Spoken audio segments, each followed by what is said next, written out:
Hey everybody, welcome to another edition of Liam's Hockey here as we bring the week to a close. I thought I'd make it through to the end of the week. I don't know about the weekend. I can just about pretty much guarantee you there won't be one tomorrow, maybe Sunday, but I do intend to bring it back next week and continue on in some fashion or another, whether it's this day in hockey or trying to take some of your questions or anything else you'd like to talk about in regards to hockey, specifically the National Hockey League, but any other topics at all that you'd like me to discuss, by all means, I'm going to endeavor to continue to offer you that opportunity. And in the meantime, just take a few minutes and have some fun. You working around the date, such as it is, and trying to give you something a little bit more than just so-and-so did something on this date and give a little bit more to the story. I think that's kind of really the secret to what I do in respect to hockey history and hockey trivia, and so we'll continue to try and do that and have some fun with it. So got a couple great memorials for you to end up this week as well with, as usual, my partner, Jameson's Irish Whiskey. He'll be along shortly for our nightly shot. Well, so here we go. March 27th. What the hell we got going on? Well, there was a player, former player back in the day by the name of Jerry Toppazzini. Now, he also had a brother that played in the NHL. Most of you wouldn't have heard of him. His name was Zelio. But Jerry is a name that may be familiar to some. He was actually a pretty solid hockey player for the Boston Bruins, primarily in the bulk of his career with the Bruins. He ended up in the minors the last 4 years or so. But he was a hell of a hockey player. And on this date, March 27th, 1958, Jerry Toppazzini scored an overtime goal as the Boston Bruins were in the playoffs playing the New York Rangers. They went on to win the series and go in the Stanley Cup Finals, which they lost to the Montreal Canadiens. But the reason I went with this as one of my topics tonight is because I got to meet Jerry Toppazzini in 1999. Now, just before we get there, also in that season, 1958, Jerry Toppazzini set the NHL record for the most shorthanded goals in one season. He ended up with 8. He scored his 7th. I should say ended up with 8. That record now is held by Mario Lemieux with 13. But Toppazzini's record stood until the 1990s. A very, very long time before, or the mid-1980s, late 1980s, before somebody ended up with a 9th shorthanded goal. And he set that in 1958. Scores that overtime goal. But the story that I really like about him, before I talk about meeting him for a moment, was, and this kind of ties into the whole Zamboni driver for the Carolina Hurricanes playing the Toronto Maple Leafs not that long ago, David Ayers, as we all well know. And a lot of the discussion that sprung from that was, what if you couldn't get to, should it be a position player rather than an emergency backup with no experience? I mean, he did have some experience, right? But there was a lot of discussions as to how to handle it going forward. And the fact remains that the last player to play nets, to go in nets in an NHL game on October 16th, 1960 for the Boston Bruins against the Chicago Blackhawks in Chicago was Jerry Toppazzini. He's the last guy to do it. Now, did he play a long time in that game? No, he didn't. He came in and tended net for the final 30 seconds after Don Simmons got hurt. Nobody was carrying backups in those days. So it was no second stringer. It wasn't like going to David Ayers, who was the emergency backup as your third guy that night. So in that sense, it's not the same. But at the end of the day, Jerry Toppazzini holds that distinction. And I met that man at he ran a restaurant in Sudbury. He was from Copper Cliff, Ontario. And you know what? I wanted to give another shout out to, because one of the guys he played on a line with was Don McKenney from Smith Falls, Ontario. And that's for my Smith Falls people out there who like a little shout out to the Falls. And he played on a line with Don McKenney, and they were a hell of a line, in the late 50s. I mean, they made the Stanley Cup Finals 2 years in a row, and they took the Montreal Canadiens to 6 games in 1958, and Toppazzini scored 9 goals in the playoffs that year. That's outstanding, absolutely outstanding. But he owned a restaurant in Sudbury called the Beef and Bird, and I did a gig there for Labatt's as I was touring across Canada with Kenny Craig and Glenn Gretzky and company. And him and I were on the microphone together. He was absolutely nuts. He is certifiable. But he got voted the most popular Bruin 2 years in a row at that time in the late 50s. The most competent on the ice and popular with the fans. So God rest his soul. I believe he died in 2012. A real character of the game and a hell of a player as well. Northern Ontario boy. And on this night, he scored an overtime goal to help the Bruins propel themselves along the way to the Stanley Cup Finals. Pretty impressive as far as I'm concerned. Okay, follow me along on this next one.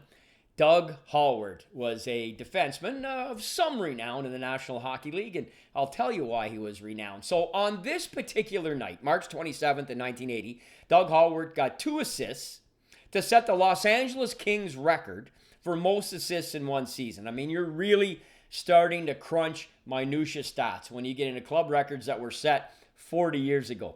But follow me along a little bit. So that's March 27th, 1980. 3 years later, Doug Halward is a member of the Vancouver Canucks, and he has an unbelievable season. He sets the Vancouver Canuck record for most goals in one season by a defenseman with 19. The next year, as a member of the Canucks, he gets a hat trick in the Stanley Cup playoffs. Now, there's only 11 defensemen that have recorded a hat trick in Stanley Cup playoffs, and nobody has done it in 20 years. Andy Delmore was the last guy 20 years ago. So you got Delmer and Halward. I'm going to take a rip at this here. George Boucher, Bobby Orr, Dick Redmond, Paul Reinhart, Al Iafrate, Brian Leach, Gary Suter. I always miss one. I think I'm missing one. You guys will have to replay this and catch it, but I think I missed one. Oh, Eric Desjardins. The only guy to do it in the finals. There was 11. I still think I'm missing one. Anyway, Doug Halward in 1984 gets a hat trick for the Vancouver Canucks. Then 5 years later, on this date, Adrian Aucoin breaks the record of the Vancouver Canucks for most goals in one season when he scores his 20th, breaking Doug Halward's record from 1983. Now that's kind of a really, that's a tough one to really tie all that together, and you kind of got to be half out there to really probably do it, but there you go. I did it for you anyway with Doug Halward.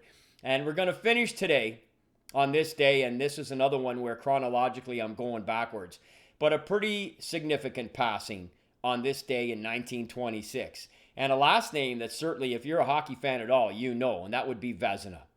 The Vezina Trophy is named after the original, the one and only Chicoutimi Cucumber, George Vezina, who passed away on this day in 1926. He had been ill. He got ill at the start of the season for the Montreal Canadiens. Now, he backstopped the Canadiens to their first 2 Stanley Cups, 1916 and 1924. There was a story that went around for years that I actually believed it myself for a number of years. It was one of those ones that was when it finally came out, turned out to be totally false. But they said that he fathered 22 children, three sets of triplets. People believed it. I did too for a couple of years. He actually only had 2 kids, but he was married. He had 2 children. He signed with the Habs in 1910. He played 327 consecutive games. I mean, that was a record till Glenn Hall broke it. A couple guys got up there in and around that mark, because Vezina's mark includes before the NHL, so in the NHA as well. And he played 327 consecutive games. Pretty impressive with 2 Stanley Cups. And for multiple years, he had the lowest goals against average, and no trophy for it at that time because they named it after him after he passed. And the whole sports complex in Chicoutimi is named after him. And obviously, not a lot really is translated about the man up to present day other than the name of the trophy. The first winner was George Hainsworth. In fact, he won it the first 3 years. And now it goes to a vote to who is deemed to be the best goaltender in the NHL. They have the Bill Jennings trophy for the lowest goals against. So George Vezina passed away on this day in 1926. And that's our segue. Time for me to get out my near and dear friend here, Mr. Jameson's Irish Whiskey. So, got a couple for you today. And Gregory Savoie, I hope I'm saying your last name right, Greg. You had me on your podcast. You live in Australia now, and he mentioned to me on Facebook tonight that he would like the toast that I'm going to do here shortly to go to his late father, whose name was Don, passed away at the age of 84 years old in 2014. That's a good life at the end of the day. I'm sure it didn't take any less pain away from his passing at that time. But Greg, after spending close to 2 hours, I think, with you on the podcast that day and listening to some of your other ones since, I know how passionate you are about the sport. I know how much you love being down under there in Australia and how much of a supporter you are of their programs and their hockey, but you also love your NHL and all that it entails. And I was really happy to be on with you, and I'm really happy to share this toast tonight with you on behalf of your father, who's married 61 years, folks. 61 years married, grew up in Montreal, big-time Habs fan, and I think that's noteworthy, and I'm really glad you offered up his name. So I'll thankfully do the toast here in a second for him. Secondly, my dear friend Gord Chestnut, who I coached with for a couple of years. You want to talk about goaltenders, as I pour myself a good, healthy one on a Friday. Days that end in Y, Gord Chestnut's son, Mitch, was a goaltender that played for me and his father, among others, for a few years. Hell of a tender and a fantastic young man. Gord lost his wife a few years ago, who was just an absolute sweetheart. She was a queen of this village and the queen of minor hockey in Osgood. We all miss her so much. But this toast today is going out to his dear friend. It's kind of tragic circumstances, and Gord did share it with me a little bit years ago. But John Thomas was his name, and he lost his life in a bar fight in Vanier in 1980. He was 19 years old, and he was a hell of a basketball player. Gord said that it's kind of a funny one, but he said he only ever had $5 on him. No matter where he went, when he went, all he ever had on him was $5, and that's kind of, it's a neat thing to look back on now, but I can't help but think of the pain that probably the remembrance of it brings, and that was evident in your message tonight, Gord, and I know you did talk to me about him once before. So in his memory and in Don's memory for Greg, his father, we're going to do this toast right now. So thanks very much, folks, for joining us, especially through the week here. Appreciate anybody who's tuned in, and we'll fire this puppy back up again on Sunday or Monday, and maybe try and enhance it, as mentioned. So thanks very much. Here's to John Thomas, JT, and here's to Don Savoie in memory of the Savoie family.